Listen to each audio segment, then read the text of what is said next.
નમસ્કાર વિદ્યાર્થી મિત્રો, પાઠક સ્કૂલ અમરેલી ઓનલાઈન એજ્યુકેશનના ઇંગ્લિશના વિડીયો લેક્ચરમાં હું તમારું સ્વાગત કરું છું. આજે આપણે ધોરણ 6 યુનિટ 1 એની એક્ટિવિટી 1ની પોયમ વેર વેર યુ લેવાની છે. તો એક્ટિવિટી 1 પોયમ છે where where you. There were 5 in the bed. એટલે તમે જુઓ છો કે આ એક બેડ ઉપર 5 નાના ભૂલકા છે, એ સૂતા છે. તો there were 5 in the bed. આ બેડ ઉપર એક પથારી ઉપર 5 બાળકો છે. And the little one said. અને આ 5માંથી એક નાનું બાળક કહે છે roll over roll over roll over. ગુલાટ માર ગુલાટ માર ગુલાટ માર. રોલ ઓવર એટલે ગુલાટ મારવી. તો અહીંયા આ બેડ ઉપર 5 બાળકો છે અને તેમાંનું એક નાનું બાળક છે એ કહે છે roll over roll over roll over. ગુલાટ માર ગુલાટ માર ગુલાટ માર. So they all rolled over. તેથી તે બધા જ એક સાથે ગુલાટ મારે છે. And one fell down. Fell down એટલે પડી જવું. તેમાંનો એક છે એ નીચે પડી જાય છે. There were 4 in the bed. હવે ત્યાં એક નીચે પડી જાય છે એટલે કેટલા રહે છે? 4. તો હવે ત્યાં 4 બાળકો છે. And the little one said. અને તેમાંનો એક કહે છે roll over roll over roll over. ગુલાટ માર ગુલાટ માર ગુલાટ માર. So they all rolled over. તેથી તે બધા જ એક સાથે ગુલાટ મારે છે. તમે અહીંયા જોઈ શકો છો કે એમાંના એકાથી 2-3 જણા છે એ નીચે પડી જાય છે. તો એન્ડ વન ફેલ ડાઉન એટલે તેમાંથી એક છે એ નીચે જ સૂઈ રહે છે એટલે કે નીચે પડી જાય છે. તો હવે કેટલા રહ્યા ત્યાં?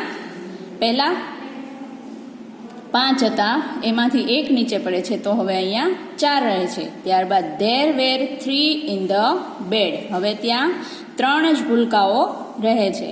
And the little one said. Little one એટલે નાનું બાળક. અને તેમાંથી એક નાનું બાળક કહે છે roll over roll over roll over. So they all rolled over. And one fell down. તેથી તે બધા જ એક સાથે ગુલાટ મારે છે અને તેમાંનો એક છે એ નીચે પડી જાય છે. There were 2 in the bed. હવે ત્યાં 2 જ રહે છે. ત્યાં ફક્ત બેડ ઉપર 2 જ બાળકો રહે છે. And the little one said. અને તેમાંનો એક નાનું બાળક છે એ કહે છે roll over roll over roll over. So they all rolled over. તેથી તે બધા જ એક સાથે ગુલાટ મારે છે. And one fell down. અને તેમાંનો એક છે એ નીચે પડી જાય છે. ફેલ ડાઉન એટલે નીચે પડવું. There were 1 in the bed. હવે ત્યાં કેટલા બાળકો રહ્યા? એક જ. ફક્ત એક જ બાળક છે બેડ ઉપર સૂતો હોય છે. And the little one said good night. અને તે કહે છે બધાને શુભરાત્રિ. થશે ને? નમસ્કાર વિદ્યાર્થી મિત્રો, પાઠક સ્કૂલ અમરેલી ધોરણ 6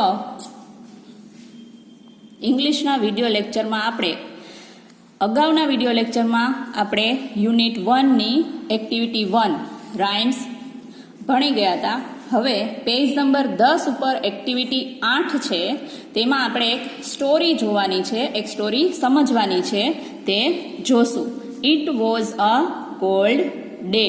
તે એક ઠંડો દિવસ હતો. Last year there was one really really bad day.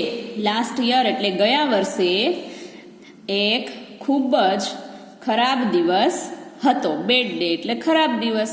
Last year there was one really really bad day. ગયા વર્ષે એક ખૂબ જ ખરાબ દિવસ હતો. It was Monday. તે દિવસે મંગળવાર હતો. મંડે એટલે મંગળવાર. તે દિવસે મંગળવાર હતો. Usually there are about 25 students in my class, but that day there were only 5 students. તે મંગળવાર હતો.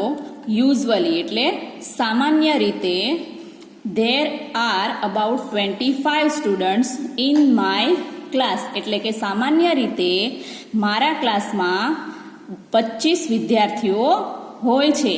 બટ પણ તે દિવસે that day એટલે તે દિવસે there were only 5 students પણ તે દિવસે ફક્ત 5 જ વિદ્યાર્થીઓ ત્યાં એટલે કે ક્લાસમાં હાજર હતા. તે મંગળવાર હતો.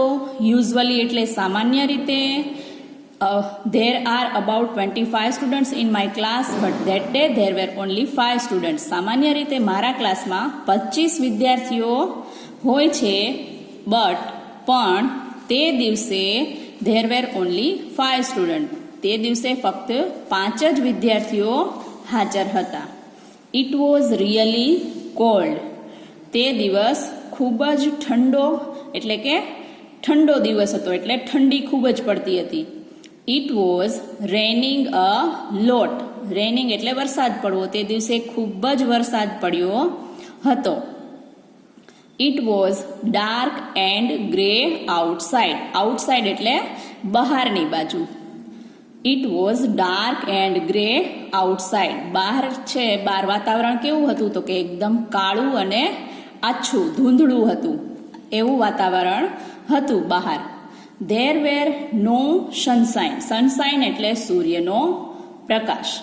There was no sunshine. તે દિવસે બહાર સૂર્યનો પ્રકાશ નહોતો એટલે કે તડકો તે દિવસે આવેલો ન હતો.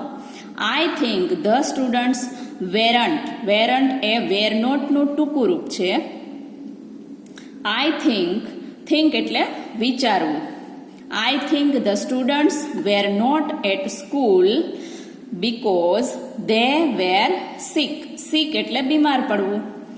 મેં વિચાર્યું કે તે દિવસે બાળકો સ્કૂલે આવ્યા ન હતા કારણ કે તે દિવસ બધા બીમાર પડી ગયા હતા. They were at home તેથી તેઓ ઘરે હતા. Maybe they were in bed. કદાચ maybe એટલે કદાચ તેઓ પથારીમાં હશે. Second paragraph. Mister Joshi is our class teacher.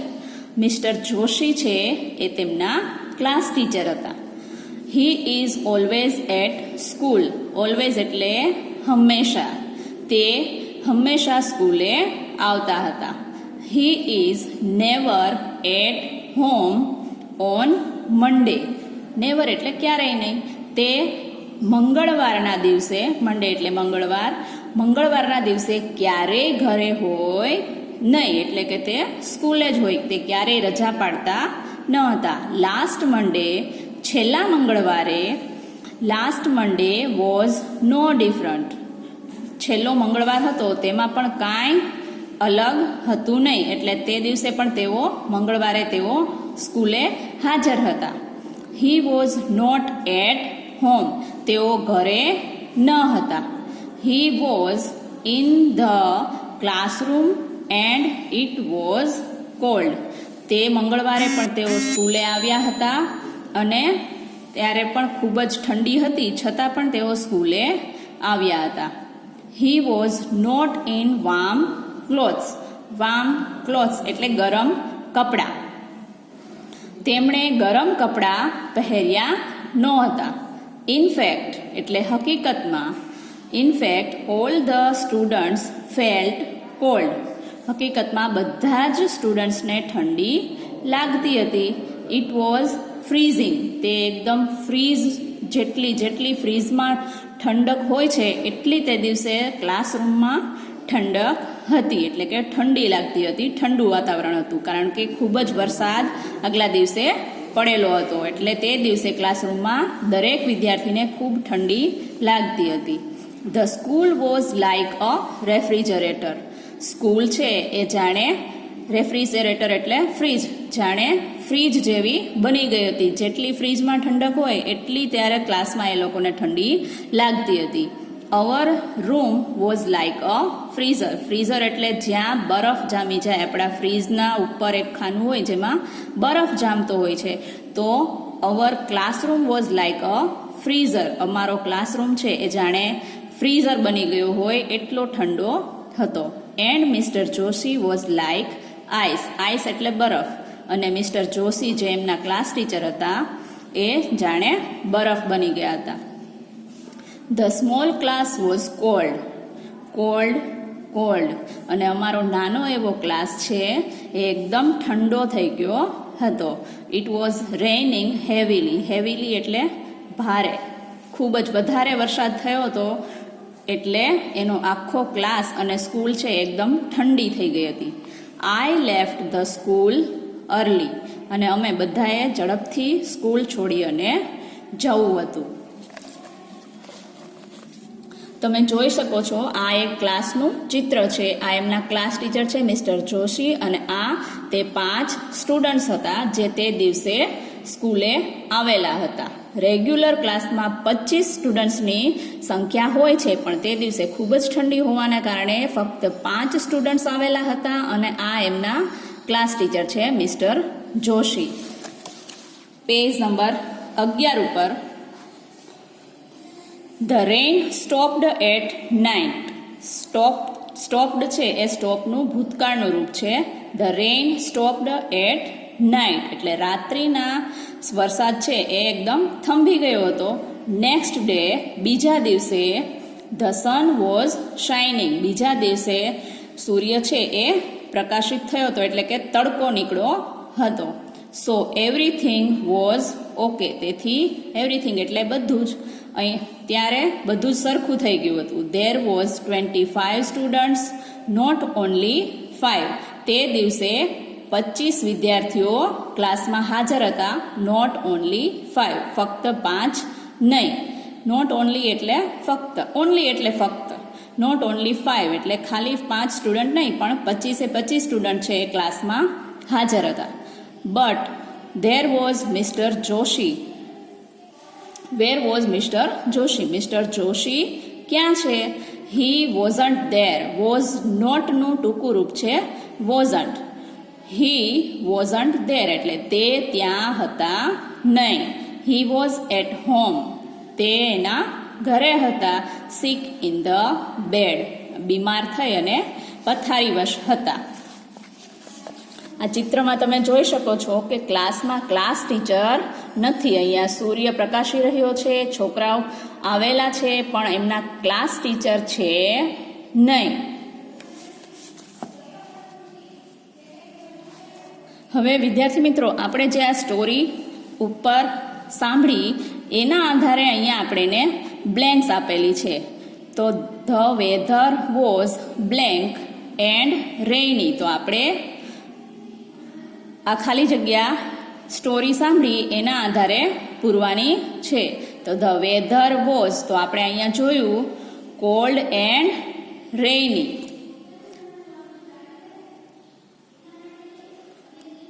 It was dark and grey.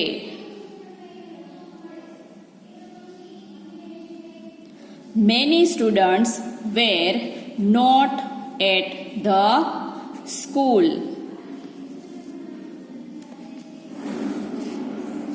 એના પછી there was no sunshine.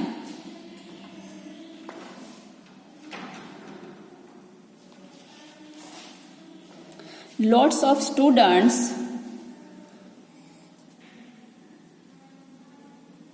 bed sick at home. Mr. Joshi was at home. Mr. Joshi was at home sick in bed. The blank was like a freezer. The class was like a freezer. The school was like refrigerator.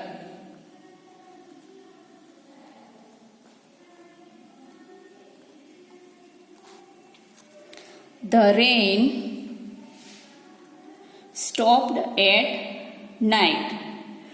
Mr. Joshi was absent. Next day. Thank you.